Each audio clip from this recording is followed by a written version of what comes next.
following is a production of Dirty Mo Media. Hey everybody, it's Dale Jr. and we're back again for another episode of the Dale Jr. Download. It's Tuesday. This is episode 602 of Dirty Air with my co-host TJ Majors in the Dirty Mo Media studio. TJ, how you doing? I'm good. Glad to be back. You ready for Daytona? I am ready to go today. We're getting ready to go to Daytona. We're going to do some Dirty Mo Dough as well. Amy created a FanDuel account. And? I'll tell you all about it. Let's get started. I want to remind everybody, if you're in Daytona this week, especially Thursday at the racetrack, come and see us. We got a live show at 3 p.m. in the fan zone, and I'll be joined by Jeff Gluck and Jordan Bianchi, Andrew Curlin as well. We'll have a lot of special guests stopping by. I think Denny Hamlin's coming through. We're partnering up with the SiriusXM, NASCAR SiriusXM folks, and we're going to have quite a few hosts hopping up on the stage and carrying this on for an hour and a half, 2 hours and a half. It's going to be a while. We're going to have a lot of fun. The fan zone's a great place to hang out, and Thursday that racetrack will be popping, a lot going on. Elio Castroneves stopping by, Justin Allgaier. It's going to be a good one. I think Martin Truex is going to stop by too. Yep. Some other surprise guests, so it'll be fun. Yeah, I think so. So a lot going on. That's Daytona, our live show from the fan zone at 3 p.m. All right, hope to see you there. If they can't, though, we will be podcasting it, putting it on YouTube, so folks can still check it out. It'll be also live on SiriusXM. There you go. So you just do this, Travis. You got it. The new online store, I wanted to mention that as well. Dirty Mo Media is launching an all-new e-commerce merch line. We've had, stuff before. We've worded on the show. We got all new stuff, and it looks good, man. It does look good. Yeah, I'm pretty excited about it. So there's some Dale Jr. Download merch on the site. If you want to check it out, go to shop.dirtymomedia.com. All new stuff, and we'll be sporting it on the show. And one of the things that maybe I'm just going to go ahead and share. So on this show, we've said a lot of silly shit over the years, and we always joke, man, that ought to be a T-shirt. Well, now we're going to be doing that, I think, more regularly. So if just kind of like the what the F does Kyle Petty have to do is deal. So we made the T-shirts, and you see those around every now and then.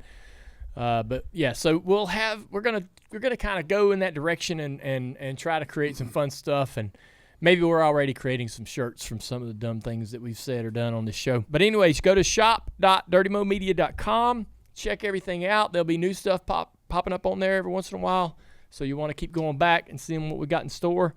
And then also let's get to some updates on the rules. NASCAR's been coming out with quite a few rule changes and just kind of updating the rule book. The things happened last year, and they said, hey, man, we got a few holes to fill. One of them was the rule on influencing the races. Any member who attempts to improperly influence the outcome of the event or encourages, persuades, or induces others to do so shall be subject to penalties as outlined in Section 10, violations and disciplinary action. Prohibited actions include, but are not limited to, intentional planning, so planning to do anything silly, conduct that prioritizes objectives other than achieving the best possible competitive result for their team. This sounds like, this is kind of more of the same in terms of the 100% rule and all kinds of, as everything gets smarter and people find new ways to take advantage of the system that's in place in terms of the playoffs and the points, NASCAR has to keep kind of adjusting the rules.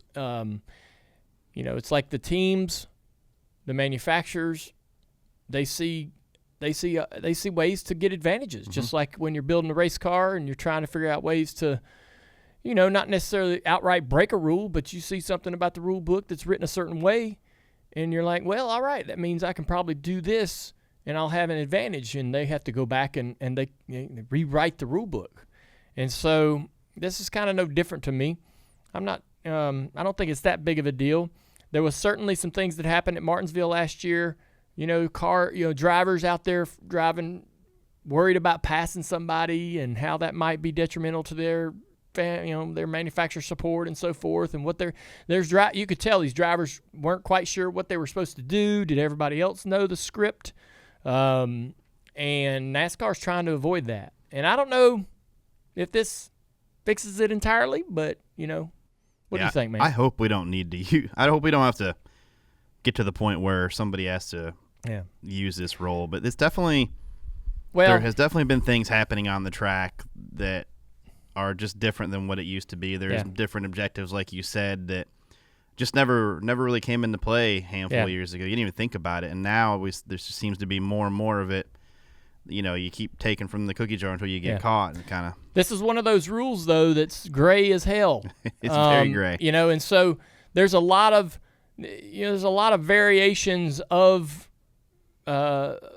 drivers doing this type of thing, and some of it is to help their teammate or do things that might, especially, when we get deep into the playoffs, affect who can advance and who can't. That's when it gets really problematic. There are situations, for example, with restrictor plate racing where manufacturers all work together or teammates work together. That to me is they're still trying to achieve the best possible result. So, you probably wouldn't frown upon that. It's not. I don't love it, but what about like the end of like the Talladega race where one guy is told not to push another guy and he lays off before the start-finish line? I don't love that, but I can't say that's against the rules.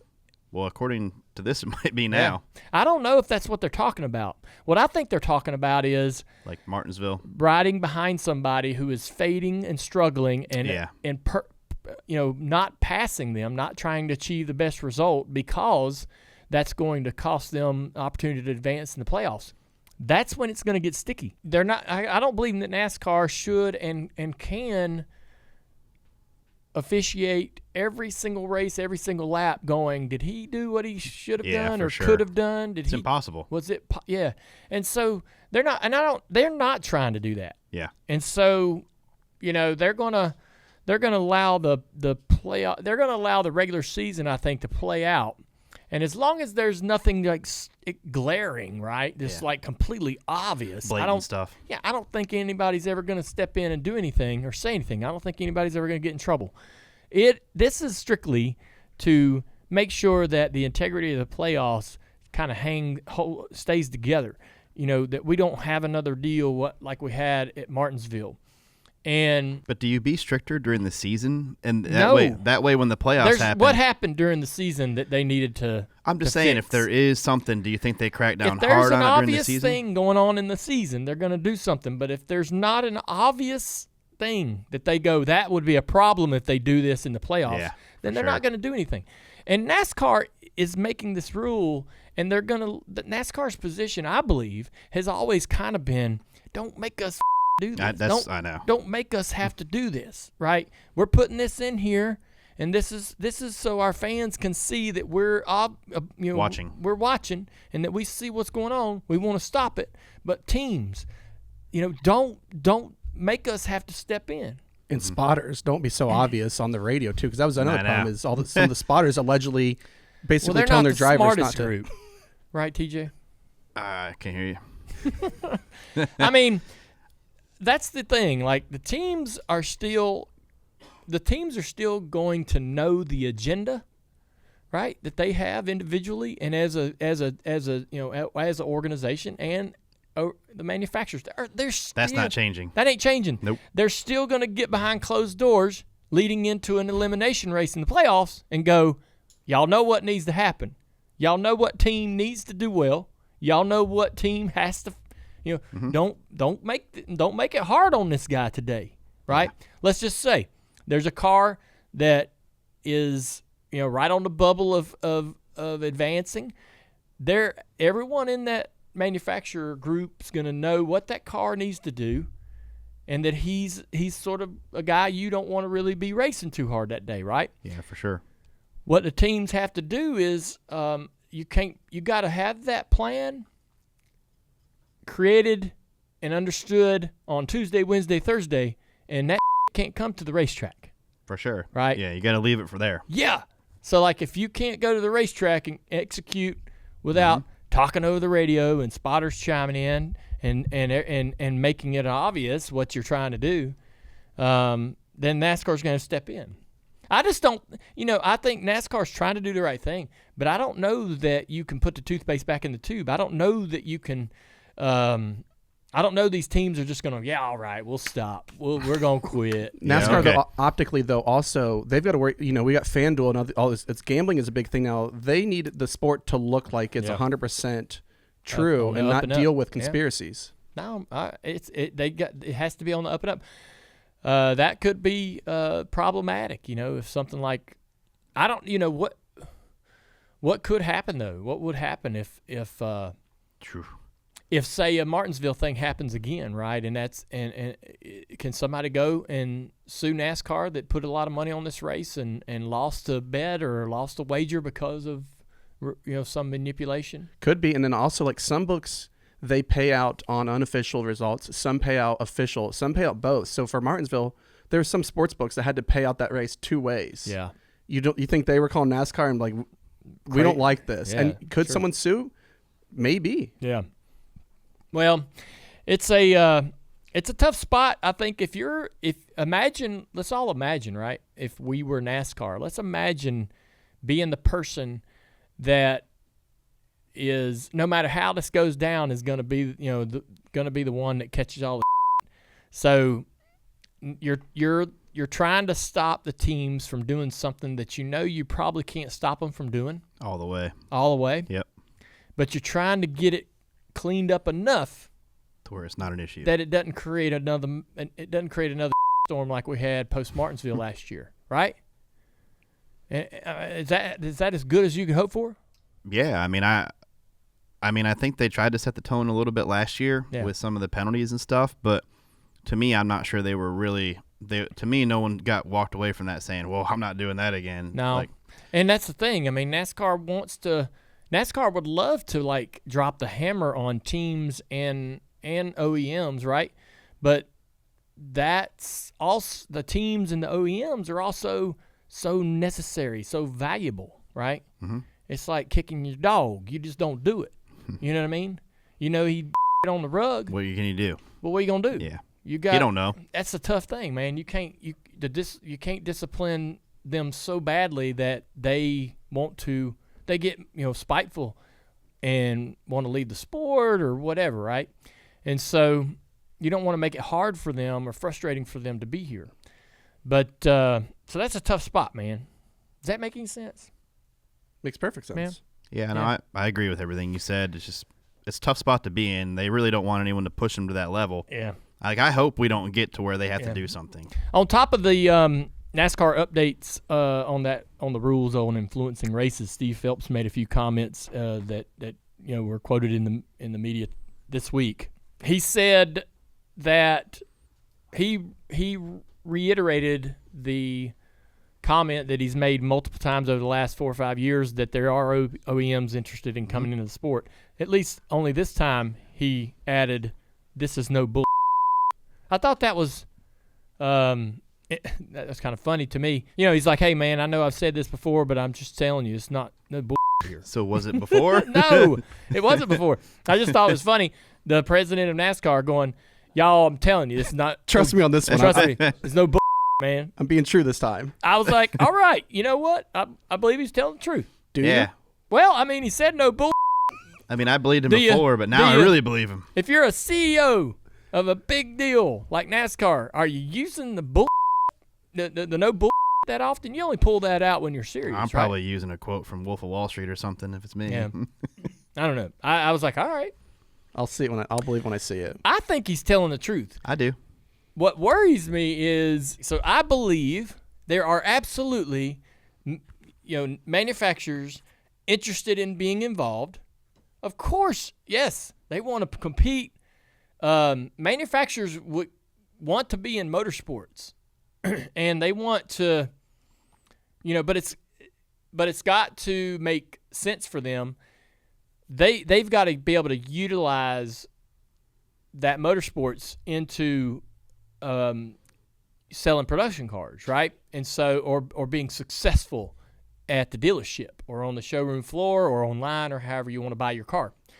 And that to me, I believe, has got to be the motivating factor for a new OEM coming in. It's like, all right, well, what does this do for our sales in the United States?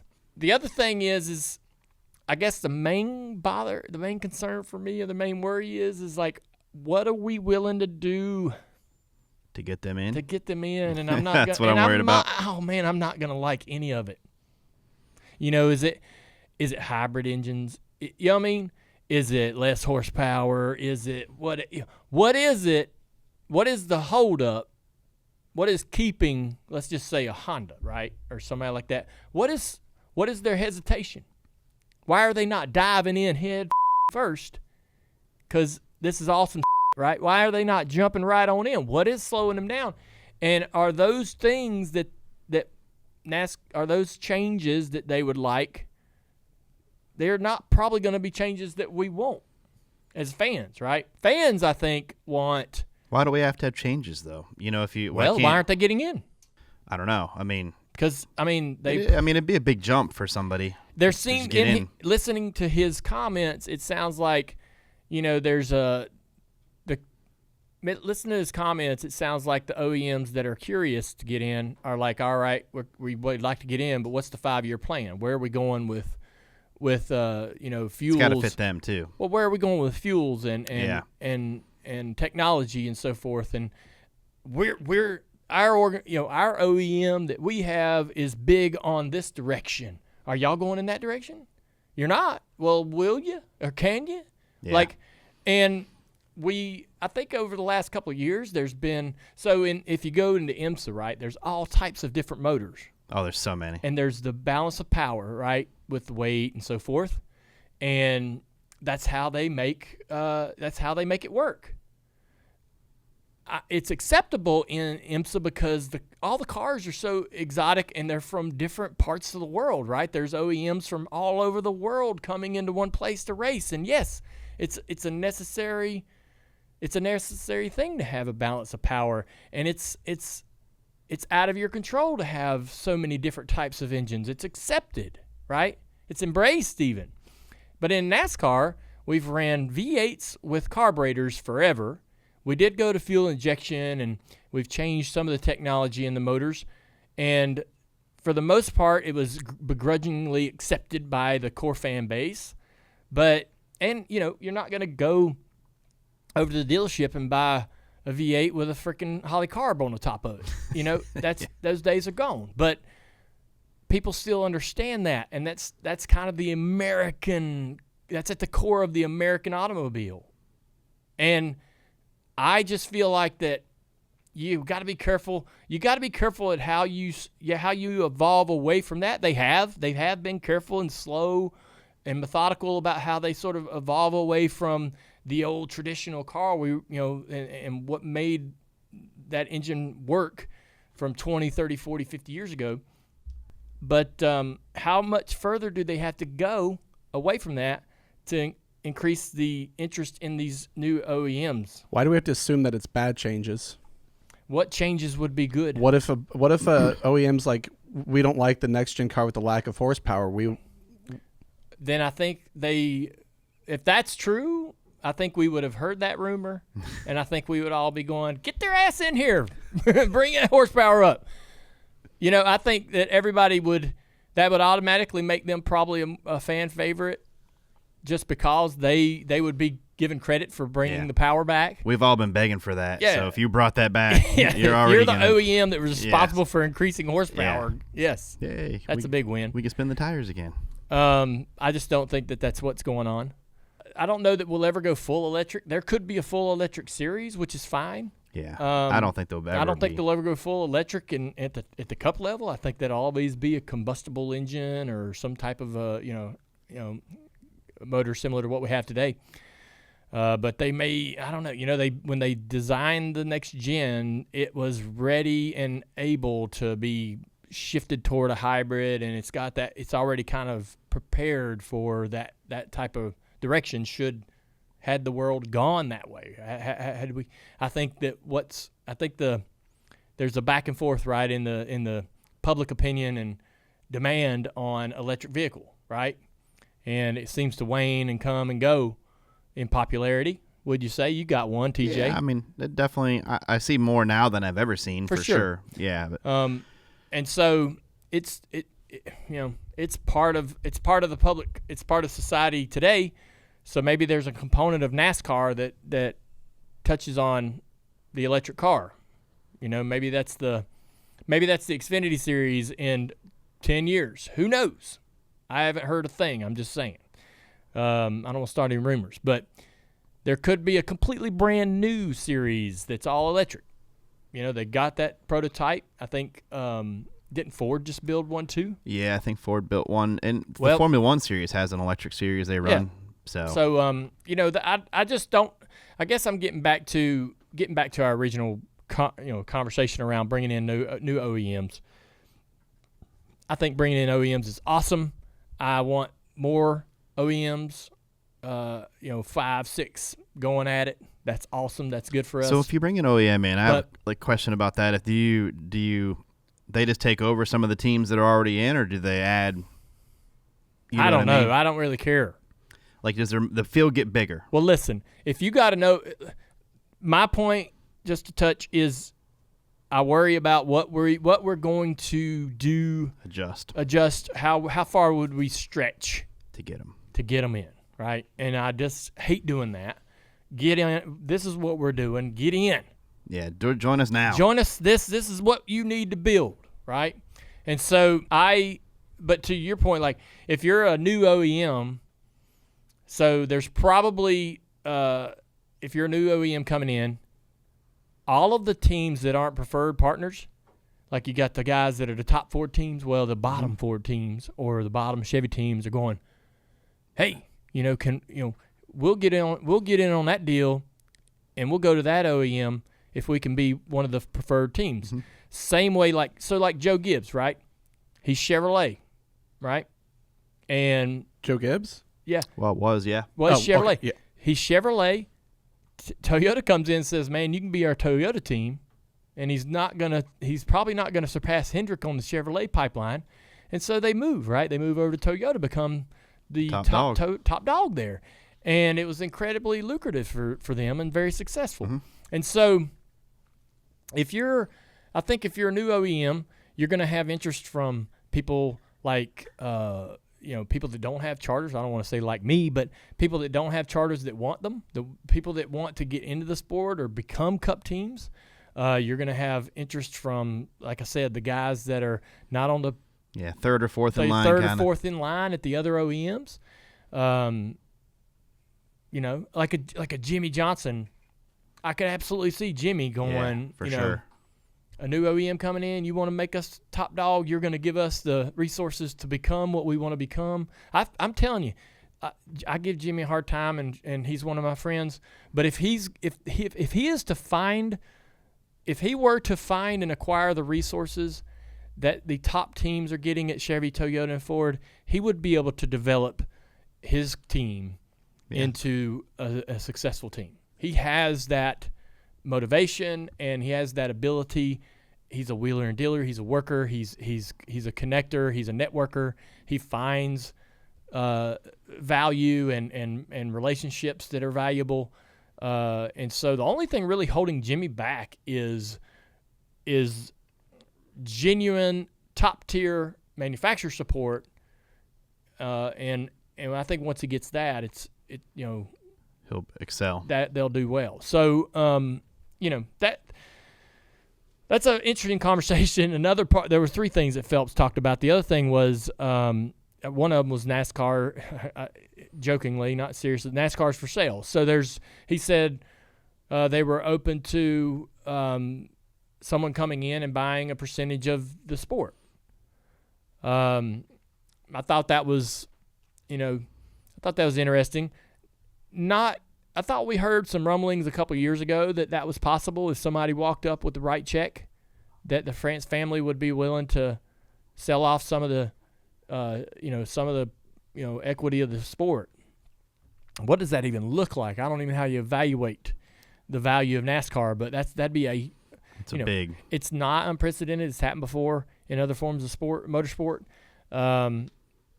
And it makes me think, Ben Kennedy, right, is kind of so if it's to stay in the France family, what's the pipeline? What's the process? What's the steps, right? So, Jim France is got a few years left to give us, and beyond. What's the plan past Jim, right? And the next guy in line is Ben Kennedy. Ben, yeah. Ben is young, but I think he's good enough. I think he's smart enough and good enough to kind of take on that role. Probably a little bit earlier than you would expect, but he would adapt and adjust and learn, and I believe we would be successful with him at the helm, no question. So that's kind of the plan. Otherwise, now if they sell off some of the some of the equity in the sport, what does that mean for Ben? What does that mean for who's going to be who's going to be in charge? I mean, NASCAR's already gave away some of the leverage or decision making to the networks. You bring in investors, and they have some say as well as the direction of the sport and where it goes. So, with all of that said, I mean the sport is changing, and evolving and becoming different in every way, every day, right? And that's always going to be like that. It is. And so I hope that my hope is that Ben Kennedy is a big part of the sport. And I don't really have a problem. It doesn't bother me that they want to sell or would sell. I think that's fine. It's their business, right? They can. Somebody gave you a big enough check, you'd sell. Yeah, they can do whatever they want. But I do feel like that, like Ben deserves his opportunity, right, at the controls. And I like him in terms of his demeanor. He's grew up around this. He's drove. Yeah. He's owned teams. He's worked at all of the different levels of NASCAR in terms of the K&N, and he's seen it all. He was part of the he's been involved in creating schedules and all the adjustments that when everything kind of got freed up with the tracks where they could adjust the schedule. Remember, we couldn't even move the schedule around. Y'all remember that? That was rock solid. That was literally like a couple years ago. We knew where we were going to be. Yeah, and you were so frustrated. You're like, why don't we do this? Why don't we do that? Well, we can't. We're obligated through these contracts. Can't do it. Now, all of that stuff's freed up, and he was big in trying to, move the schedule around and change it and make, add and subtract. And he's done events. I mean, look, we race at the Coliseum. Yeah. And we've brought racetracks back, and you see Ben at the track a lot too. Yeah. And I he's agree involved with you. more in things like Bowman Gray, the Coliseum, Chicago. He's involved in that more than I think a lot of people realize. Yeah, that's good. Yeah, and so, I just hope that he gets a shot at it to be able to, imagine yourself, the son of, somebody who's been part owner of the sport or the part of the family that's created the sport, and you just want that chance to continue that legacy or continue that, take it to add your vision to it, right, and steer it and take it to where you believe it should go. And so, but that'll be interesting. I mean, that's a long play, whether they end up selling a little bit of it off. It won't happen quick. No. The last thing that Phelps mentioned was growth, and that the sport needed to speed up its efforts to go international. Did you guys see that? Mm-hmm. Yeah.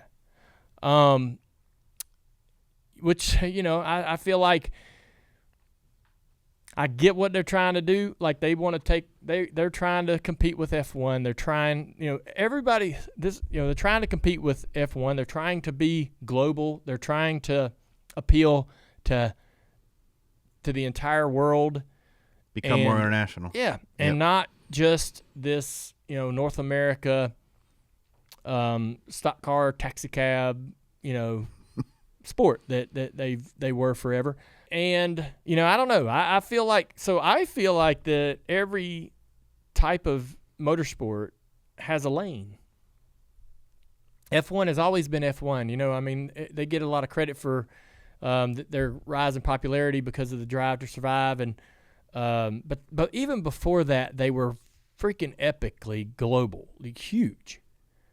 Even before this Netflix show, I mean, they've $200 million sponsorships, $400 million deals for these race cars, incredible sponsorship packages, and they've been international and global as long as I can remember. They've always been that, right? Yeah, you only get one race in the country, I think, right? Pretty much. Yeah, you don't get to have more than one, I don't think, right? Or did that change now? They've considered doing more than one in the U.S. because of they're trying to take advantage of the yeah. But the other countries, I think it's one, and that's it. And so that's their lane. That's who they are, and that's perfectly great. IndyCar is open wheel North America, and it's awesome. There's a demand for that, and there's people that are interested in that. And NASCAR was stock cars. Now, it's not, you can't buy this car on the showroom floor like you could 50 years ago or 40 years ago, but they are full-bodied cars with fenders, quarter panels, and somewhat similar to the production car you see driving down the street.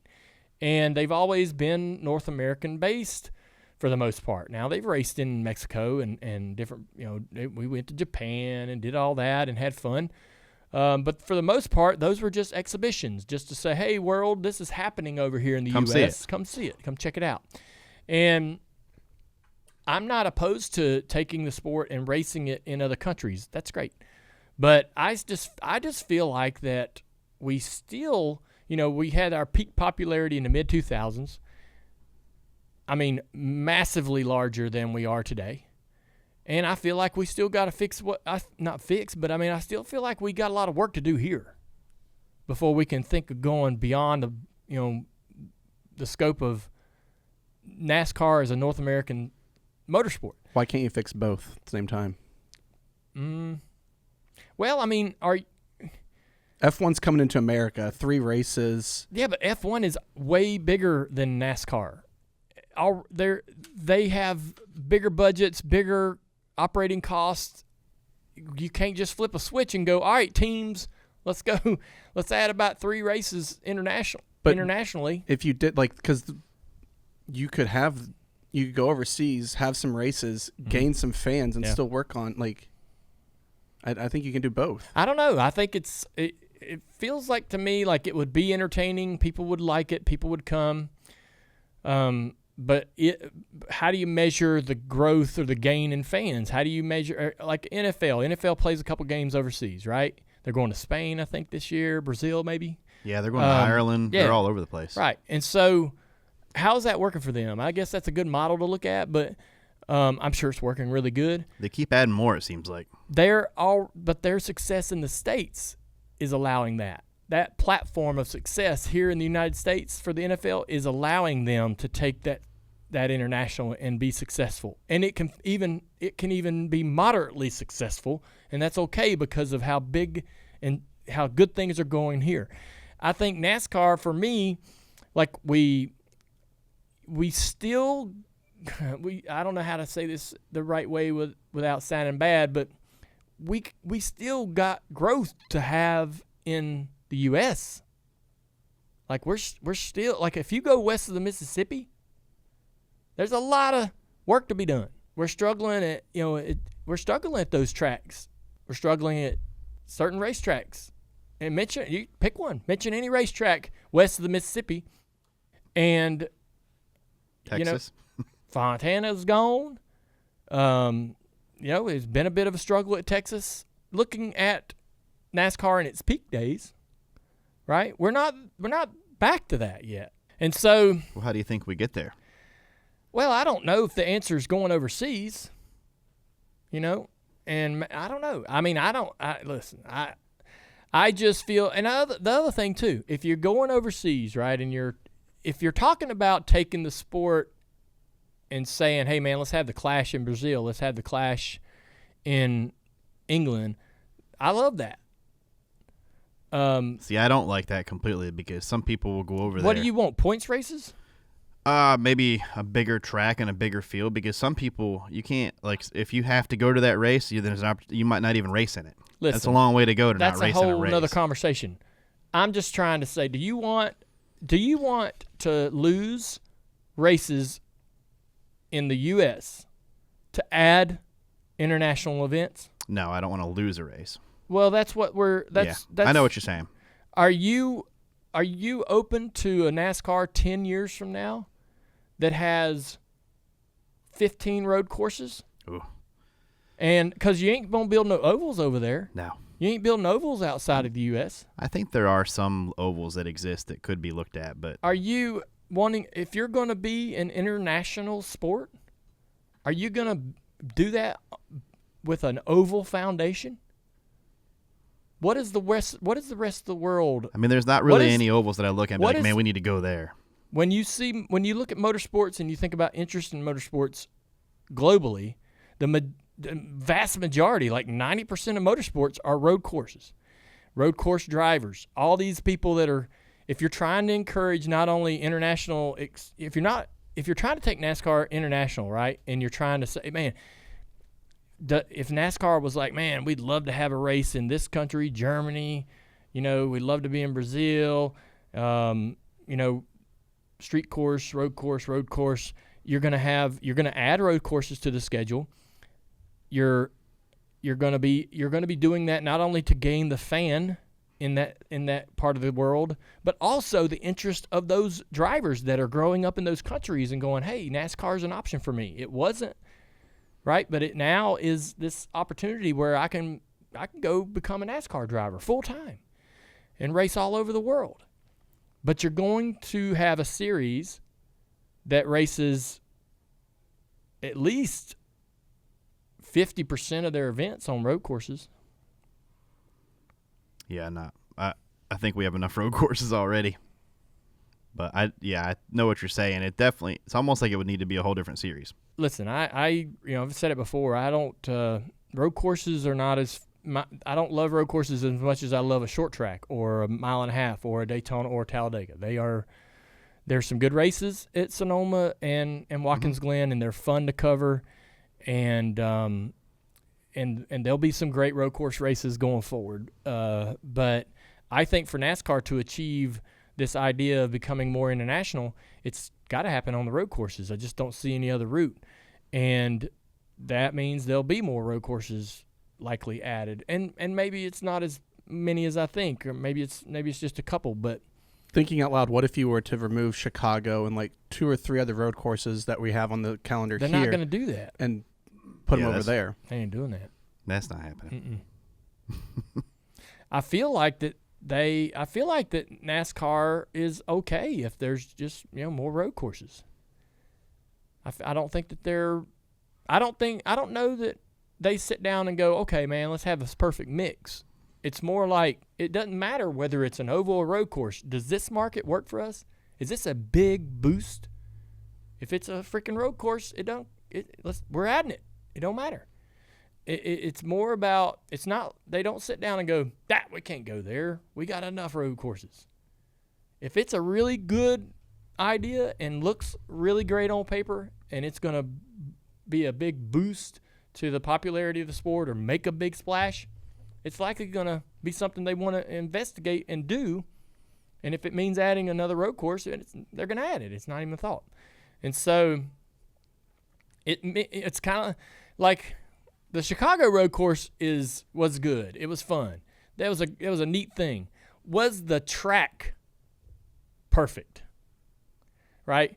One of the really odd areas of that racetrack was like when they're coming back down the back straightaway toward pit road, toward pit entrance, and they take that left and go over the bridge. Over the hill, yeah. Yep.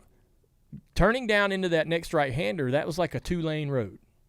Literally 2 lanes, right? If you're going to build a racetrack, ain't no damn way in hell you're going to build an entrance, a narrow entrance to a corner like that at 90 degrees. You're not, right? Not if you're building a track. If you're going to build a track, you're not building. But that was what they were willing to compromise on to be there, right? And it was okay. It worked out fine, right? It was a non-issue. With the Clash, right? we plugged this little racetrack down in this Coliseum. Terrible radiuses to corners. It didn't race good because the corners were so sharp, and the straightaways were bent, and it was funky looking. But they made it work, and it was somewhat a non-issue. Now, we went to the Bowman Gray, and we saw the radius of the corners really matters, and it changed. It made the cars race better, right? But it doesn't matter. If it's important to be in the LA market, they'll sacrifice and compromise on the actual shape of the racetrack and the quality of the actual racing to be there. And so I feel like that tells me, like, man, we got to get in. We need to be in Europe, and if it's got to be, if it's going to be at, this road course, because it's a famous road course and it's known all over the world, and it'll be a big deal for NASCAR to be there. It doesn't matter if the race is good. For sure. Look at F1. Does it matter that the races are good? No. It's a huge machine that's plowing down the road successfully because they're in all the big markets. LA and Vegas and was the Vegas race good? I haven't even watched a freaking lap of No, that. Because they've televised it at like 2 a.m. Right. I'm in bed. I've never seen one green flag lap of that race. But does that matter? They're successful and they're killing it. Yeah. The bottom line numbers are still. Yeah. That's tough. Super Bowl 59, one game, two teams, endless possibilities, and there's no better way to make every play a little more exciting than with FanDuel Sportsbook. It's whether you're predicting the first touchdown, the coin toss, or the MVP trophy, FanDuel makes it easy to place and adjust bets all game long. Plus, new customers, they can score $200 on their first bet. I'm a little sad that my Washington Commanders came up short in the NFC Championship game, but it was a fun ride, and my buddy TJ, he saw his Bills lose again. At least I've been able to see my team win it all before. But the fun is not over. It's always fun betting on the Super Bowl, and with FanDuel, it's even more fun with all the prop bets they offer. Download the app or head to FanDuel.com/Dale Jr. and bet with FanDuel, the official partner of Super Bowl 59. 2025 driver changes this year. Everybody's pretty much aware of most of this, but Chase Briscoe's in the 19 car, Joe Gibbs Racing. TJ, I think this kid has a pretty incredible year. I believe that Chase Briscoe is a really, really good race car driver. I think that some of the situations that he's been in the past couple of years kind of masks just how good he is. And I think he has, I think just the metrics, like the win column, the top fives, top tens, best that he's had his whole career. Just a bump. Yeah, I've worked with Chase in the truck series, and I think there's going to be a little bit of learning curve in the beginning, but I think if Chase can settle in, he's got the ability to settle into a good car like that. And all right, Colleague Racing, AJ Allmendinger returns to the 16. That's a good decision for AJ. I think that's a tough deal for AJ because he's going to have to carry the load of that team's struggled in performance in terms of speed, and he'll have to make up for that. But I think it's a must for Colleague to try to get themselves in some situations where they got chances to win races and be competitive. AJ absolutely does that for them, especially on the road courses. Ty Dillon replaces Hemrick driving the 10 car, and kind of lateral move for me between Ty Dillon and Hemrick. Hemrick goes down to the truck series. I like that move. Go down there and win some races. Have some fun.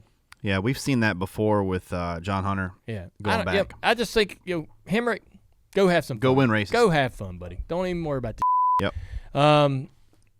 Josh Berry driving the 21 car for the Wood Brothers. Of course, I'm a huge fan of Josh. He worked here for years. Everybody knows that. I'm not going to hide my bias. I thought he did a good job kind of putting his the first foot forward at the Clash, showing how aggressive he could be, taking that car and running relatively well with it. And so we'll see. I like that matchup there, too. I like Josh there. Yeah, I do, too. I like the matchup too. And if Josh can figure out how to earn the respect and trust from the Penske connection, right? There's a massive connection between the Wood Brothers and Penske. And if Josh can get the Penske side to see him as an asset and Josh can take advantage of those resources, the Wood Brothers deal will do better. Mm-hmm. That's my opinion. Front Row Motorsports, man, big changes. Noah Gragson's in the 4 car there. This looks like number 4. It looks similar. It's not exactly similar in font, but it looks very similar to the SHR car. Noah's always fun, great personality, And I'm excited to see how he can do that. I feel like that everybody that was in the SHR car last year, you almost have to kind of wipe those results off the table. You can't really look at those and go, okay, that's how good this guy is.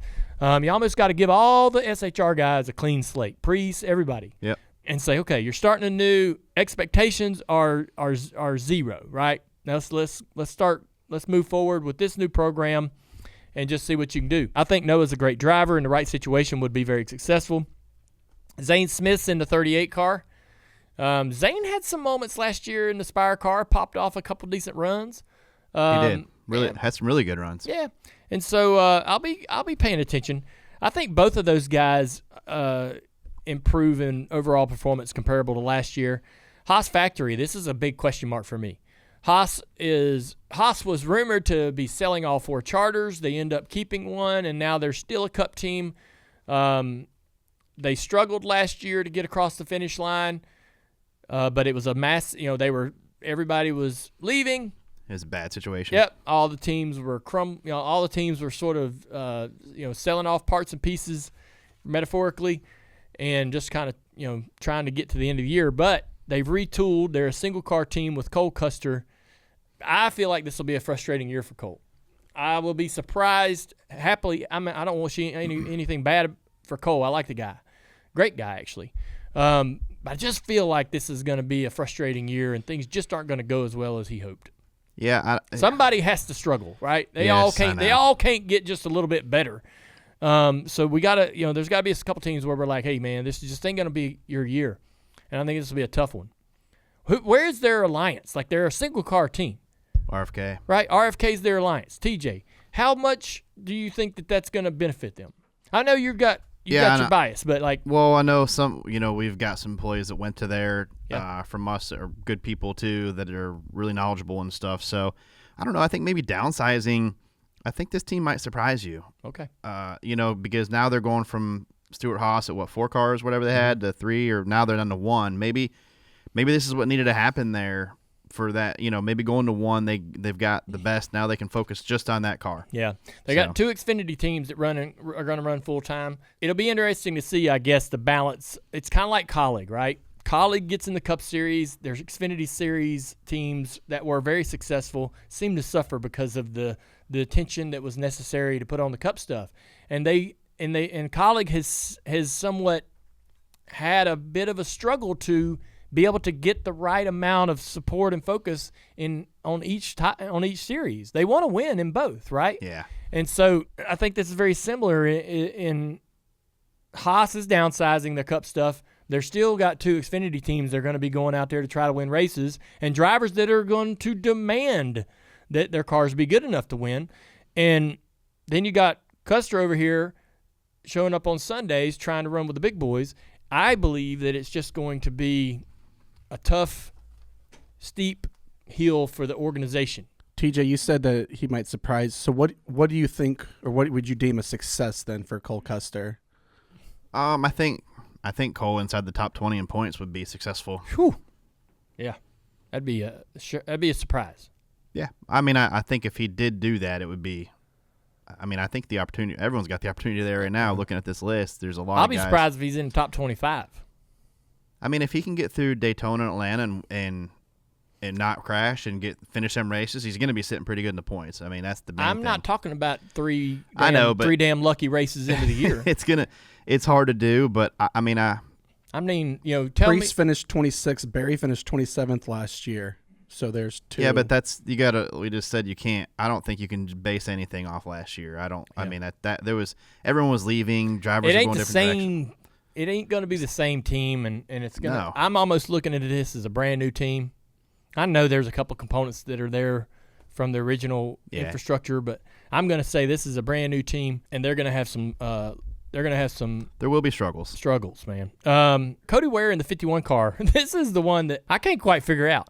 When you think about Cody Ware in the 51 car, you think about a guy that's going to run in the back 2, 3, 4 spots in the race, right? You go to Texas, this guy's going to run second, third, fourth to last. But when you hear about his average finish when he was in the car last year, isn't his average finish like 21st or something? It's better. He ended up in them plate races really well. All right. Cody Ware, I don't know what races he ran, but his average finish was 21st. So Cody Ware is, I don't know the guy that well. I don't. But he ain't just he ain't just out there riding around in Daddy's car. You know what I mean? He's a little bit better than that. He's gotten better. Yeah. He's gotten a lot better. Yeah. And I don't know, maybe the next gen car and everybody having to shift over to that kind of level the playing field a little bit for him. But I again, when we go to Kansas, Texas, those kind of places, I expect him to run like we all do. But there's a couple races where he's gonna just kind of overachieve. Yeah, Rick's also made a lot of change there in the last handful of years that are really helping them out. Yeah, I think they're no longer just doing this for the economics. Yeah, right. They're actually trying to go out there and get some performance on the racetrack, and it's starting to show in their cars. Spire, Michael McDowell goes over to the 71 car, replacing Zane Smith, and I'm curious about that. Michael was relatively successful, I believe, really overachieved in the Front Row Motorsports stuff. Front Row Motorsports, gosh, they used to be always riding in the back, and they've turned that program around, and Michael McDowell was a big part of that. Now McDowell goes over to Spire, who's also investing a ton, got a lot of new tools, a lot of new crew chief support, and Spire to me is just right on the threshold of getting a car into victory lane. This year, if they don't win a race, there will be a couple of very close opportunities. Don't you think?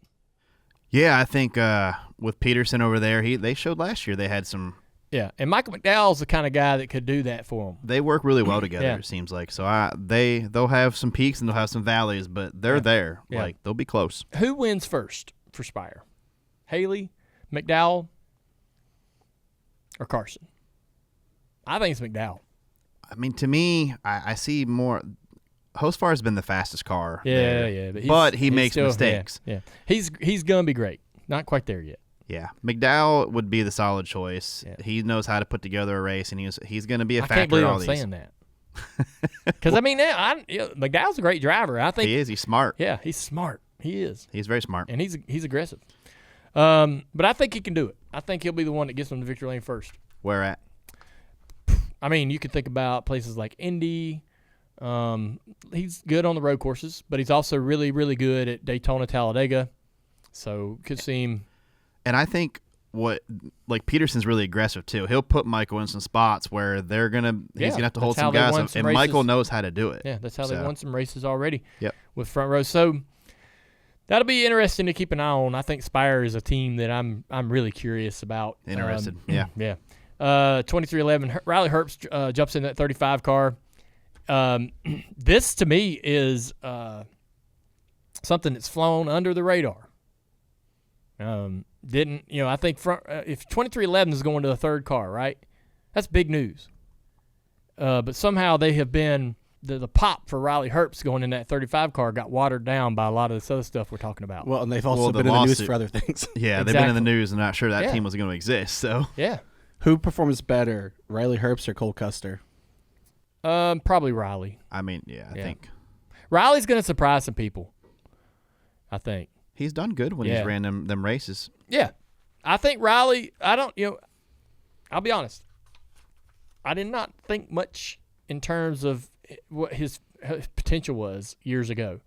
I didn't think he was performing well enough in the Xfinity car, but over the last probably year and a half, something's clicked. And he's put some races together. And then you got to ask yourself. He goes to Vegas and wins, and has a couple other wins in that Xfinity car.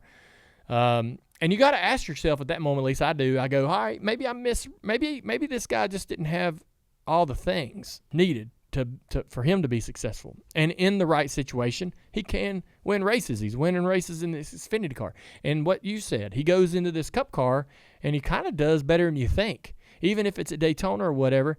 Yeah, I mean, he kind of does better than you would. He's still being smart. Yeah, and he'll pop off and be up front every once in a while. But so I think Riley will outperform Cole Custer. Not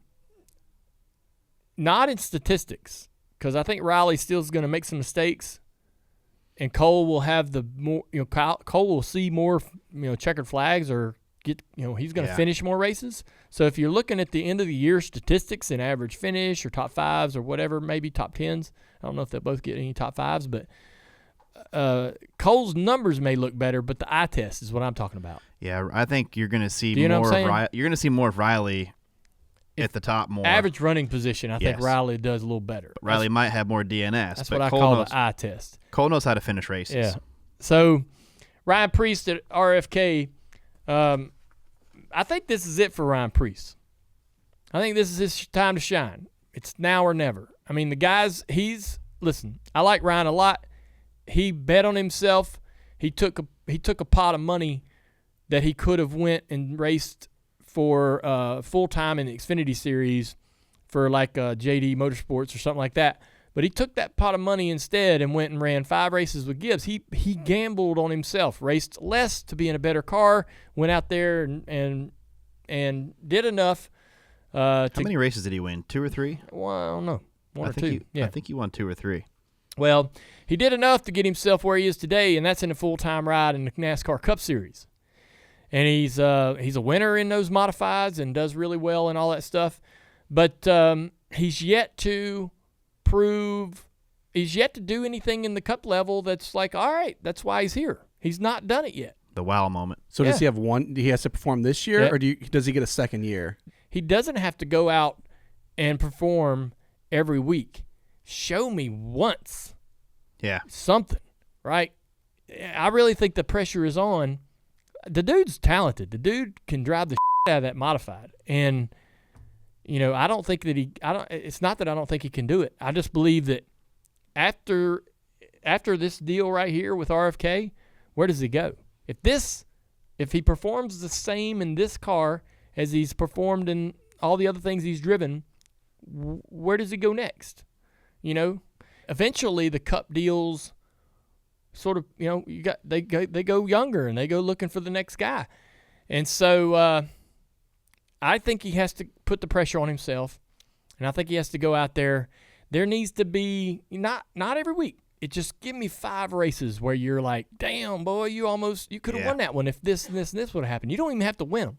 Just get up in there and be there. Or just be right around that top 10-ish more where you're like, oh, he's up here. Kind of like Noah at the beginning of last year. Noah was in that top 10. Absolutely, TJ. Yes. So. Remember that? So Noah, that's a great example. Noah started last year off with like 10 top 10 runs in a row or something, and he was sitting there 11th or something in the points. Yeah. The rest we noticed it. Yeah, we did. The rest of the year sucked. Didn't go well. But also you could blame that on the SHR team selling itself off. But that's what you want to see from Preece. Mm-hmm. You don't got to win. It ain't got to be these big moments. Just go out there and show that, you can be relevant. Yeah, I agree. And I do think this is probably the best chance that he's had in a long time. Yeah. With the teammates, because you look at you could argue he's not really been in he's not been in a good situation yet. Yeah, look at Chris though. I mean, what did you think about Chris before Brad got there, and you know what I mean? And then now Chris you expect it. Yeah. I don't know, man. I always liked Chris. Yeah, but I always thought he could do it. Me too, but you didn't see him a lot up there in the top 10. Chris beat our ass in the Xfinity Championship. Yeah, he did. And that was enough for me to go, all right, man, in the right situation, I think he's good enough. I think Ryan has to do it this year. Has to get out there and get some top 10s and be consistent. SVG in the 88 car Trackhouse. Man, I don't know. I don't know what to say about that one. I think he's going to have – how many road courses we running this year? I mean, honestly, I was impressed with him at the Clash here. Yeah, he did a really good job. Damn right he did. So I think he's slowly picking it up. Yeah. So, and he drives so many different types of cars, man. Yeah. Like, I'm excited to see how he does. I think he can do good. Yeah. Well, he's a good dude. I think everybody kind of wants to see him have success and figure it out. Figuring out the oval side is going to be tough. It always is for these drivers that come from overseas that grew up racing on road courses. But I was really surprised by how he drove the corners at the Clash. That tells me that he's sort of picking it up. Mm-hmm. Yeah, so let's see. Who has the most pressure to perform this year, TJ? you got Denny trying to get back to the championship 4, new crew chief there. They come out of the box competitive at the Clash. I think that there is a motivation around Joe Gibbs Racing and Denny's car to prove that ain't gonna fall off. Yeah, I feel like there's a lot of pressure there, but I also feel like this is what Denny kind of thrives off of. He likes that pressure being put on him to prove people wrong, because me and you knowing Denny back then, he loved to be like, Denny, you can't do that. Oh, yeah, I can. Yeah. He loved that challenge of doing that. And, I mean, Denny's no slouch. He knows what he's doing at these places, and Chris has been around a long time as well. So, but there is pressure there. Yeah, but I believe that they will take – I believe that Joe Gibbs Racing and that organization and the moves that they made, they are going to make sure that there's not a door open or an opportunity for people to criticize the change. They're going to make sure that Denny goes to the racetrack and that he's competitive. Yep. Kyle Busch ending his winless streak this year. What do you think? I think the longer this goes, the more it's harder. The longer the win streak goes, the harder it is to break. I think, and it's. Kyle has had speed last year, but man, it does weigh on you. I know, it goes to go that long. A guy that's used to winning that many races like Kyle, and it's definitely. I think it's the longer it goes, the harder it gets. Yeah, the thing with Kyle, I think he does get back to victory lane. He's too good, won too many races over the course of his career to not find his way back. But unless something changes dramatically, this is the life for him. Mm-hmm. This is the way things are going to be for the foreseeable future. The one thing that I do like is what he's doing. Now this is really off topic a little bit, but I do like what he's doing away from Cup racing. A little bit of everything. Yeah. So he got back in a Legends car. He's doing things purposely to be able to enjoy time with Brexton. And if he didn't have all of that, I'd be really concerned, right? Yeah. For Kyle and what he's doing on Sundays. But I think that since he has all this other really great things happening around him with his family and his son, the racing that they get to do away from the Cup side, it's kind of kept things in perspective for him, where he can weather this storm until something changes. And that's okay. Yeah, I think it is. I watched him run a handful of races this offseason, Tulsa and stuff. He did. Yeah. So I think that's what's keeping him sane, to be honest with you. Are there any other drivers that you feel are under pressure to perform? Ty Gibbs. Oh, Ty Gibbs, yeah. Ty Gibbs, I thought he was going to win the last 2 years, and it seems like it's something always happens. I agree with that. Who wins first, Chase Briscoe or Ty Gibbs? Chase. Yeah. Chase is just already established. How many wins does he have? He's a winner already. He's like three, maybe four. It's not fair to Ty Gibbs because they're not the same. They're not coming into this deal the same in terms of experience, and Chase has the advantage. So I would expect Chase to find his way to victory lane first. Chase did more with less, arguably there. As much with less. Yeah, he did as much as Ty with less. Ty's under pressure, man. He is. Yeah, I think. And I didn't like.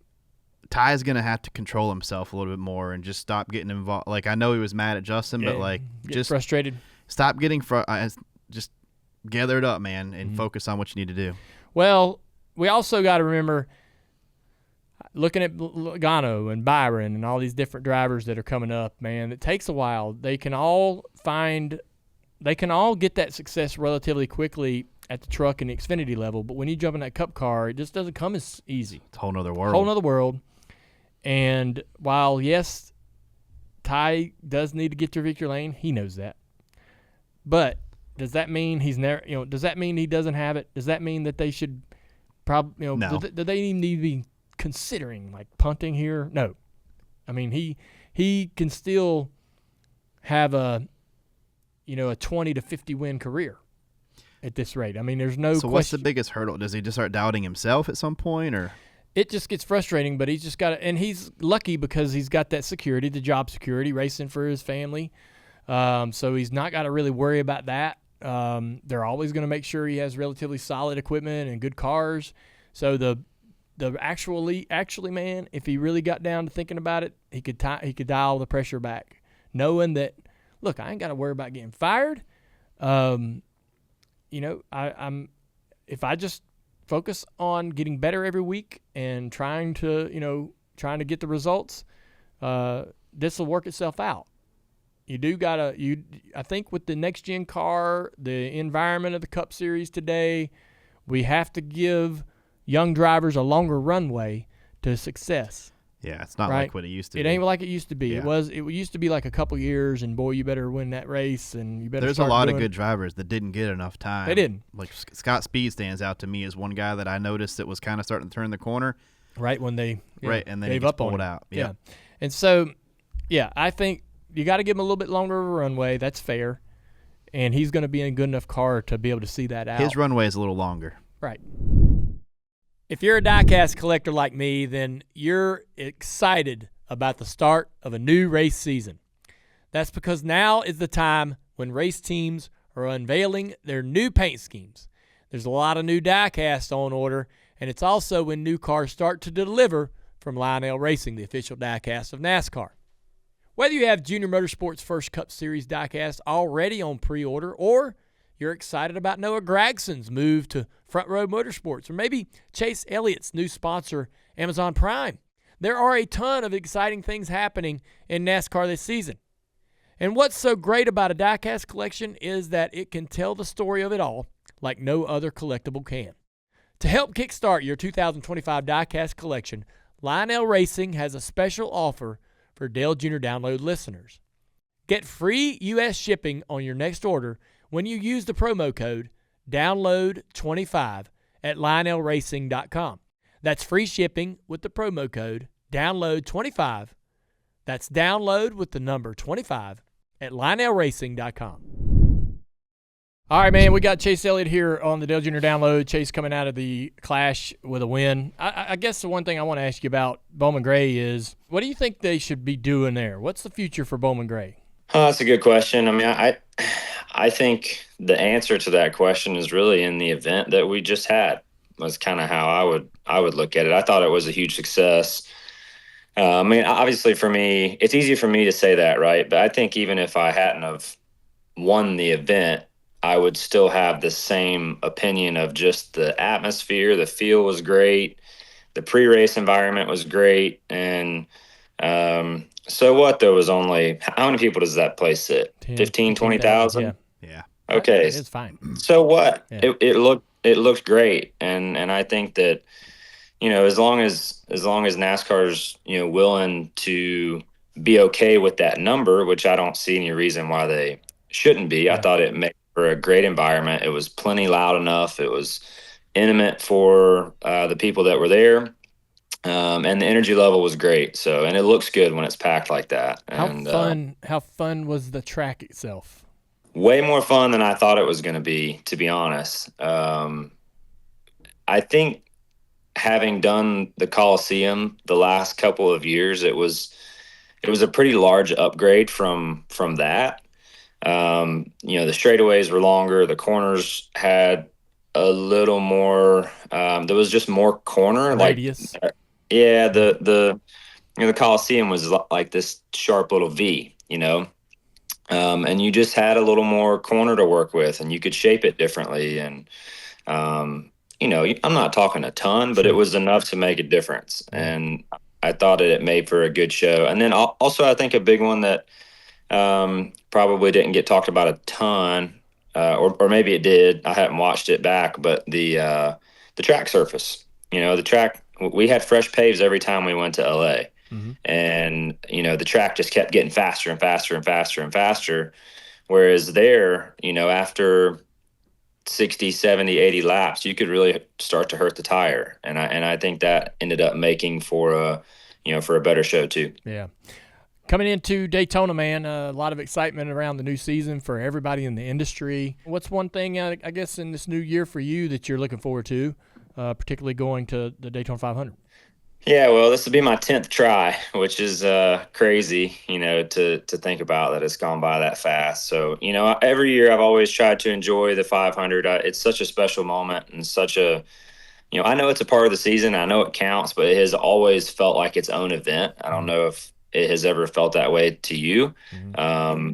but it's just kind of its own week. It's kind of its own thing, and that environment is just it's unlike anything else that we see, throughout a year. So I've always tried to enjoy that moment, whatever the result brought. The pre-race and the lead up to the Daytona 500 is just something that very few people get to experience. And, I try to take all that in. But I think for me, from a competition standpoint, just trying to, try to put yourself in a good position, I think, is really all you can do. Hopefully stay out of the mess.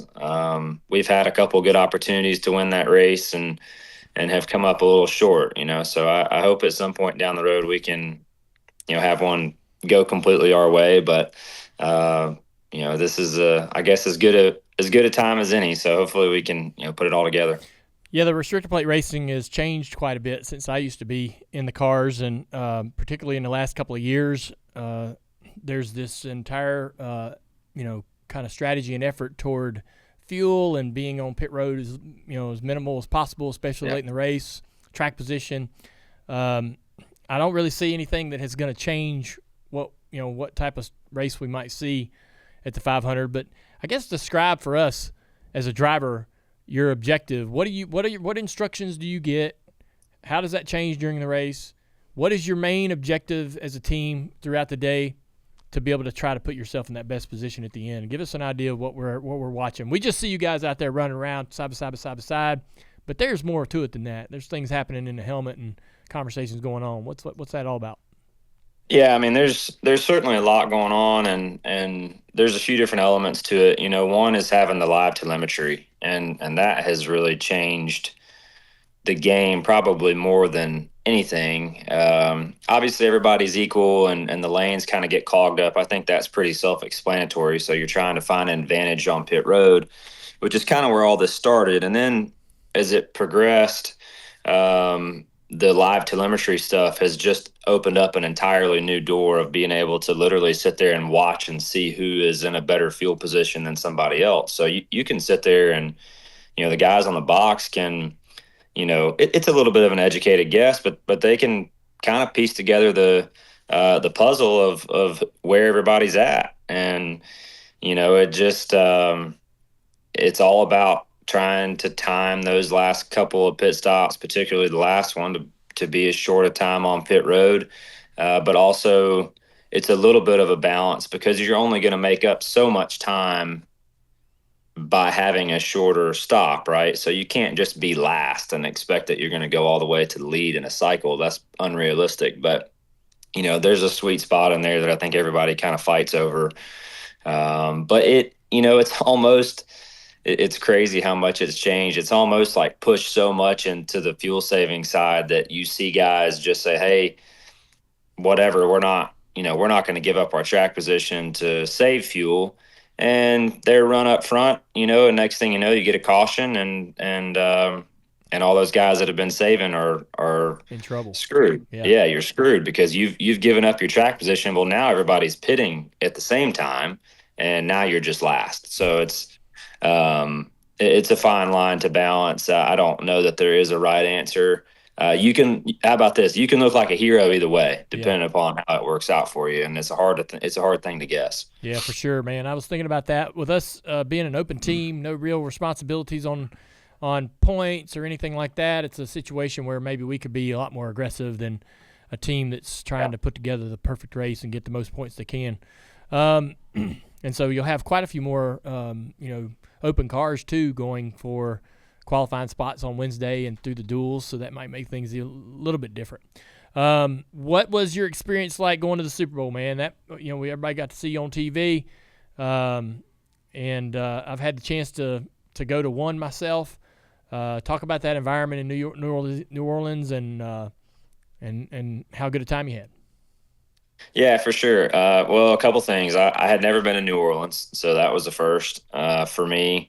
It's just not a part of the country that we race in, or I grew up racing in, or really had any reason to go to, I guess. So I had just never been, and with all the traveling that we do, that's kind of hard to believe.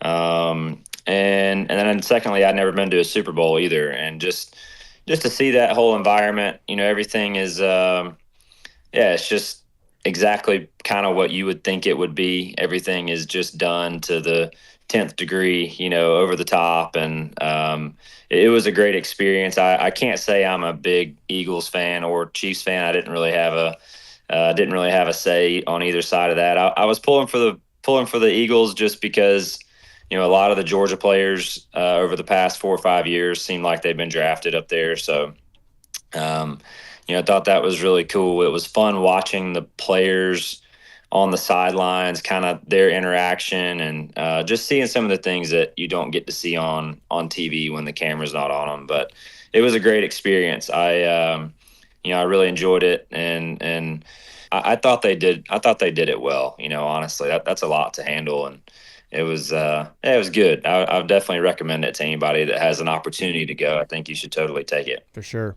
Last question. Where might we see you this year outside of your Cup responsibilities? I know you might run an Xfinity race or two in the 17 car, but more specifically grassroots short track racing. You're going to be driving your Super, your Pro Late Model, or anything like that this year? Yeah, I hope so. As you said, I'm going to try to run an Xfinity race or two. In the 17 car, they've got a really, it seems like a really good slate lined up for all of us this year, and has, given us the chance to run a race or two of our choice. So I appreciate, the boss and everybody letting me, go and do that and play some. I would love to run a couple super late model races somewhere. I ran Speedfest, a month or so ago. Totally going to depend on the schedule and just my obligations and what we have going on. I would say if you see me at a super late model race this year, it'll probably be something midweek, maybe like Berlin or, something along those lines. One of those Tuesday, Wednesday night shows, throughout the season. So hope to do some. I don't exactly know what it's going to be. It's kind of one of those things we see it, we see the races out there, we kind of see what might work, and it just typically takes us getting a little closer to know my schedule and what I got going on, whether or not I can make it happen. So I hope so. Right on, man. Well, thanks for giving us some time today. Know you're busy. See you in Daytona, and hope to be racing with you on Sunday, bud. Yeah, man. I hope so too. Y'all, good luck to you. Thank you, man. It. We'll see you. Yep. Andrew, you got any questions for us? I do. All now, right. Luckily, the YouTube chat is still participating. They can send in questions on the YouTube chat, and then we got a bunch of great questions on Twitter this past week. So, the first one coming from Andy. Being in the broadcast, talkback is a big part of you working as a broadcaster. Is that ever distracting? Like hearing the producers and people in your ear as you're broadcasting, does that get distracting? Yeah, I think we talked about that. Yeah, I mean, that's anytime you're paying attention to a race and somebody's talking in your ear and there's different voices, different things going on. You have whoever's in the booth working with you is talking, and then the producer is also giving instructions to different people and it might not be to you. And sometimes he hits the all key where everybody hears it, and sometimes he just talks directly to that person.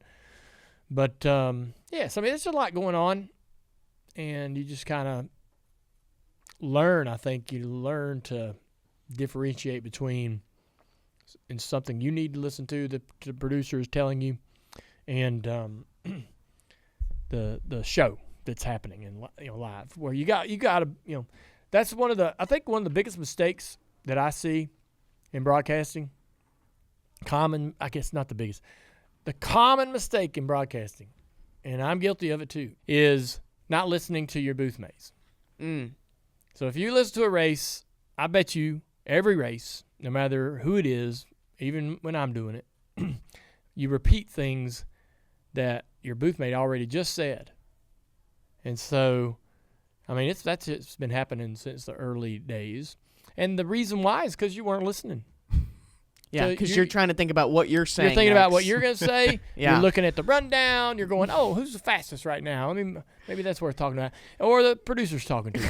Yeah. Right? Or you're just looking out the window watching. And don't somebody they tell you will not go to do that? And somebody, no, they don't. And Oh, really? somebody will, no. And somebody, why the hell would we be there if they don't want us to look out the window? Why would we be in a suite with windows? Well, because it's like you want to call what the viewer can see. Although, to be fair, I always like when you chime in, we've got a crash, then it cuts to it. You're not going to start commentating a battle on the racetrack looking out the window that's not on your screen. You know better than that. No, all right, then I think we're talking about the same thing then. But you can look out the window and tell your producer the damn battle for 7th's getting hot. Right. Get us there. Yeah. That's why you look out the window. Yeah. And so, to see and point the cameras toward it. Mm-hmm. But yeah, you'll be like, Chase Briscoe's coming down pit road, unscheduled pit stop. And then 2 seconds later, or not even 2 seconds, like 45 seconds later, Chase Briscoe's on pit road. I just noticed that. And you're like, well, wait, were you not listening? Your buddy just told us that 45 seconds ago. And so that's the stuff, I think that was kind of what it was like spotting for you sometimes. Yeah, it is. How so, TJ? I feel like I would tell you something, and then you'd ask a question like, what just happened there? And it's like, but I mean, in the race car is a whole different story, though. I mean, it's probably similar. It's similar. You're focused. You're thinking. But you gotta listen. That's one of the things you have to remind yourself is like, I'm trying to add something new here. I'm trying to add what I want to add, and I'm thinking about what that is all the time. But I can't stop listening to what my booth mates are saying because I don't want to. There could never be a moment, and it happens. I do it. There can never be a moment where you're like, I don't know what they're talking about. And because you better be freaking paying attention so you can add, right? Because if they come to you and go, Dale, what you think about that? You better know what they're asking you about. Yeah. Right? Yeah. Have you ever had terrifying moments? Like, some close calls. Gosh. Some very close calls. Saved it. Yes. Some really close calls. But I mean, I can look at Steve and he'll know. He don't know what going on. Yeah, right. And so, but Steve can pick it up though, and he can cover he pretty can fix quick. it. Yeah, I agree. Thank God for Steve. But I mean, it might not be because I wasn't paying attention. I might have been talking to the producer. Right. Like obviously, because there's a bunch of things going on. Yeah, I might get in the producer and go, "Hey, we need to be talking about this. This is getting ready to happen. Hey, are y'all aware they're down in a truck in a parking lot outside the track? Right. Yeah. They're just seeing what is in front of them on the cameras. They're not watching. They're not seeing the whole. So sometimes you're like, hey, I wonder if they're no. And then that's when Steve, might have to cover. How do you get them involved in something like that? Like if you see something going on the track and they don't see it yet, but you see it and it's pretty important. Yeah. Like how do you involve? Who? You just bring it up when you're commentating, like your producers and stuff. I hit the button real quick. Hey, quick! This is happening. Oh, okay. So you can cut yourself off from the air. And talk to I them. just hit a button. It goes right to the truck. And okay. I can go, guys, look at this. Over here. Look at this. Okay. And you know what? Often, Burton's doing it at the same time I am. Oh. Right? Or Latart's doing it at the same time I am. So. Yeah. Yeah. So everyone knows but right when they jump on good something. for them. They can get to what they need to see. Yeah. Well, typically when two of us are chiming in, they know it's important. Sometimes you'll go, hey, I think this is cool, and we need to show this. And they're like, yeah, well, we're busy. We got other to do. All right, we like your idea. We'll get to it. Yeah, we'll Not get to now, it. We'll try. Not now, Jeff. This next question is tying back to last week. So Robert wants to know, Richard Childress asked you, Dale, what your mental age was if you didn't know the day you were born. So Robert wants to know, TJ, if you didn't know the day you were born, how old do you think you would be? How do you feel? Oh, man. I feel pretty old now thinking about when you talk about the early 2000s of racing and being there and stuff. But I don't know. I feel maybe 5 years younger than what I am. I maybe feel late 30s, early 40s. How old are you? 45, 40. Okay. Yeah, somewhere in there. Damn, son. I mean, you got me beat. Well, yeah, so. I'm always going to be that much farther ahead. I know. Yep. See, but you can leapfrog him by the mental age, though. You could feel younger than TJ. I do. Yeah. Oh. I guess as long as you TJ's feel younger. Got you beat. I feel younger. I feel younger than TJ. Oh, yeah? I don't know about that. What'd you say? What was your answer again? 35. 35? Yeah. He's like, high 30s, low 40s. I mean, I'm dead on. You're 35? Yeah. I'm 35 forever, brother. TJ. Never age. 35. Never going to age. 35 forever, brother. That's a T-shirt right there. So next year we'll have your 35th. Happy 35th this year. We can do that now. Did you know that Send it into production. Did you know that Elmo turns 2.5 years old every year? Like he never ages. Did you know that we have a new e-store? What do you call that? E-commerce E-store? or whatever? I don't know. We have a new. I mean, there's a new merch on New the shop. e-commerce merch line. Yeah. What even is that? I don't think that's right. It's what it says on my That's paper. what it says. New E-commerce? e-commerce merch line. It is e-commerce. Yeah. Oh, Whatever that is. Hey, you know what it ought to say? We sell T-shirts. How about a T-shirt that says e-commerce Everybody store? understands that. Everybody understands what we sell T-shirts means. Tell me what e-commerce means. Give me the English dictionary version of what is e-commerce. E-commerce. E-commerce for Travis life. is looking it up. You know what? I got another T-shirt idea. Dirty Mo Media. We sell T-shirts. Yeah. Oh, I can yeah. come up with these Well, for look. days. Hey, That's how Dormer Clear started, with a T-shirt. Yeah. now when we have a stupid thing that we say, I'm 35 forever, whatever. If Done. everybody loves it. We Print can it. Call us. I want one of them shirts. We'll literally make you a one-off. But they can't. One-off, They yeah. can't call us though. That's why it's Well, electronic of course not. commerce. Well, they go they can't call online. us Calling it DBC. because Yeah, just nothing works here. So like we're right. in a cave, Stone Age. not able to communicate with the outside world. But if you wanted to send pigeons or whatever, airmail, anything. yeah, then we could. Hey, just tell. You could be like, hey man, make this shirt, and I think we'll make it. I think we'll make Yeah. a one-off shirt for you. One of the questions. Can I ask another? No. Or no? He wants out of here Yes. so bad. Yeah, Just another ask one. it. We don't No. have to answer it. Yeah. Man, how about this? I want you to think on this.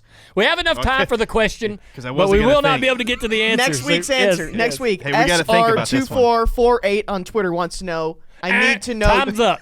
Let's move on. I If thought about it. If It's their out. name wasn't as long, we would have got to the question with the name, with the numbers questions and from all. R2D2.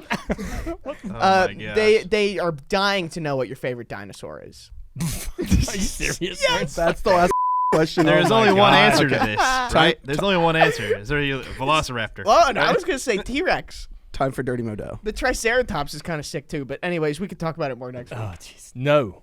Okay. Do you even have a favorite dinosaur? No.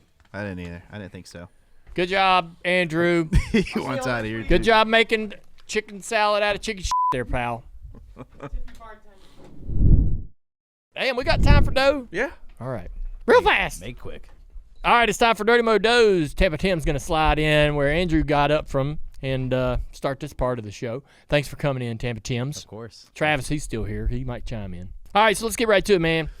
We had a four-leg parlay for the Super Bowl, and Jake Elliott over 6.5 points. I won't go through the whole thing. We didn't win. No. But we didn't win because TJ and Tim's. Yeah. I was a half yard short. We did our part, Dale. I was That's only interesting. touchdown short. You know what, Tim's? I took Juju Smith Cluster. Cluster. How you say it? Cluster. His name's a cluster. Smith-Schuster. I don't know, Juju man. Smith That's a Cluster. lot of name there. I'm used to just two, right? Yeah, that's The four. three That's names tough. like John Hunter Nemechek. That's trips me up. Let's get John Hunter to narrow John Hunter it down Cluster. to like a Hunter Nemechek. Let's see. Thick one. Let's see if we can. I actually took him at I think 15.5 and got that one. Yeah. But yeah, I was with TJ on Barkley getting an anytime TD. He had a marginal game. It didn't matter in the end. No, didn't matter a bit. It's fine. Yeah. I heard somebody told me they were like, don't pick Barkley to have this great game because I guess the Chiefs have been doing pretty good, slowing the rundown, and they thought he game would plan. score. Well, I did too, but they game plan to stop him. Mm-hmm. They did, and Herbst lit him up. But Mahomes, your pick didn't really even work out that well, Travis. I know you got it. But I Did it gave, hit or did it not? me and Travis because both of agreed garbage on time that. yards. It doesn't matter, TJ. I'm just saying. Me and I was with him on that one too, man. I had him at 1.5 over 1.5 TDs, and he delivered, man. Oh, he delivered all right. Hey, it's all right. I made up for it because Amy wanted to bet on the Super Bowl, so I got her to make a FanDuel account, and I got to refer her. Oh, and then I got $50 bonus bets. There we go. And you know what? I got to ask y'all a question. So this is I'll try to make this quick. I know we don't have a lot of time. I know we got to be quick. Travis is like, wrap it up. All right, so bonus bets. I referred Amy. I got $50 bonus bets. Amy bets on the Eagles to win outright. She's successful. Wins. Made a bet. Her very first bet wins. I took the 50 of bonus bets that will expire in 7 days, right? And I'm not betting for me. Listen, I'm going to be honest. Betting for me is not top of mind. I'm not thinking every day like, any good bets to make. I might go weeks and not even open the apps. It's not top of mind. I like it that way. I don't, I want to be a moderate, casual guy about this. And the problem with that is that $50 will expire. And I will be like, I'll let that go. There was 50 free bucks in there to gamble. So if you give it to Tim, he'll use it. I can turn that to 25 real quick. If you are that type of a bettor, I went ahead and built an 8-game parlay on college basketball last night that was all 12.5 or better favorites, right? Their spread was really big. They were, relatively guaranteed to win. Nothing's a guarantee. I did an 8-game parlay and turned that into real cash. Now, I didn't make any money. I took the $50 bonus bet that would expire in 7 days and turned it into $50 real dollars that don't expire. Yeah, that's not bad. That I'll be able to bet anytime I want. It's yours. So I don't feel like rushed to have to do it. Yeah. What's your thoughts on that? I like that. That's a good strategy. I either do that or I'll do a future bet. So I'll bet on like next year's Super Bowl with my $50 bonus bet. Because that's okay. You already bet it. It's going to stay in there. That's right. Yeah. So Amy, that's two. You could put it on a future that's way out. Yep. Amy has $200 in bonus bets being a new customer with FanDuel. So I was telling her, I was like, hey, man, this is kind of a way to flip that into real money. So you don't have to you have to take that $200 and bet it in 7 days. Yeah. Right. So you could bet it on sure winners. Now there's a chance there's a big upset and you lose all that. That's fine. But it's free. Yeah. Basically. Yeah. You just got to turn it into real cash. That's a good strategy. Just get real cash. Yeah. That's I like it. All right. We got to pivot to the 500. One of your bets, Tim's, is Kyle Busch to win at plus 1,100. Really solid odds. He's due. I like this bet. Yeah, he's one of the favorites. I think Kyle Larson's plus 1,000, so he's the absolute favorite. But Kyle Busch is the only driver in the next gen era to finish. Has the best average finish, average running position, and lead laps. He's in the top 5 in that. So he's the only driver. And 20 years trying there. I mean, it's a good storyline. It is. It just feels like it could be the year that he makes it happen. You got any other win bets that you would pair up with that, or? I do. I have Alex Bowman 25-1. He's like top 5 in all these categories too. He's up there. He's always Hendrick Motorsport's always fast. And Martin Truex Jr. I know it's a weird situation, but his odds are plus 5,000. If he was in another car, if he didn't have to qualify his way in, he'd be half this price. So I think this is a really good price to get him at. All right, I see you have a Cody Ware at a top 10 at plus 390. He's normally not a name you hear in the top 10. We talked about him earlier in the show. Why are you betting this? Well, his average finish in 4 Daytona Next Gen starts is 10.3. So that's the first thing. And then also, he's one of those guys that the best result for him is to lay back, avoid the wrecks, let cars fall out, and then move up at the end. Yes. And I like that odds. So you're kind of eliminating his risk of, when's that going to happen? When's he going to get caught up in it? Yeah. So those are the guys to target. Him, B.J. McLeod, Anthony Alfredo, those type of guys who just need to get a good finish. Right on. All right. Well, obviously, you can make these bets now. You want to be, those are guaranteed spots. There's some guys that are in open cars. Would you wait if you're going to make the bet for Anthony Alfredo or these other guys that are in open cars? Do you wait till after Wednesday or Thursday? Yeah, I would wait. I mean, the worst you could do is if they don't start the race, you just lose your bet right away. But do they not comp you? If it depends on the sports book, honestly. Yeah. Some do, some won't. So you really have to check your sports book. But the odds won't change that much on a super speedway track. Gotcha. So I would wait. All right, man. So the big bet out of the gate is Kyle Busch to win at 1,100, and man, I don't mind it. Could be the year. Mm-hmm. All right. Thank you, Tims. Thank you. All right, it's time for White Flag. Actions Detrimental dropped on Monday. Denny talked about expectations for drivers, rule changes, and previewed the Daytona 500. He said that Dale Earnhardt Jr. wouldn't be very good at restrictor plate racing. Teams play a role in who you draft with, who you don't. I hate all of it, just for the record. I'd rather use anybody and everybody to my advantage. Dale Jr. and Dale Earnhardt would have never survived in today's superspeedway racing. Wouldn't have done it. They wouldn't have been as successful because of how superspeedway racing happens today. But then to be told who you can and can't draft with, like, it's nonsense. But it's the world we live in. He's dead on. And you know what? I think that if Dad, he'd obviously be really old, but if Dad in an alternate universe was racing, he wouldn't do what they told him to do. He would tell them what he's going to do, and everyone else would do. He would, if Dad was out there or another driver like him with that kind of mentality, I don't know if the race would look like it looks, you know? And so, and we could shift that way eventually over time, but I don't think he's wrong.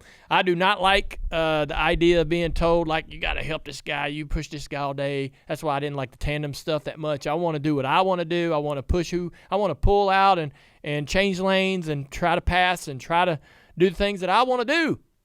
Not worried about getting my butt chewed or getting in trouble because I didn't help the right person or didn't go with the game plan that they set forth. So, yeah. He's probably right about all that. So watch more of or listen to Actions Detrimental with Denny Hamlin, one of the more popular shows and new shows on the NASCAR podcast scene.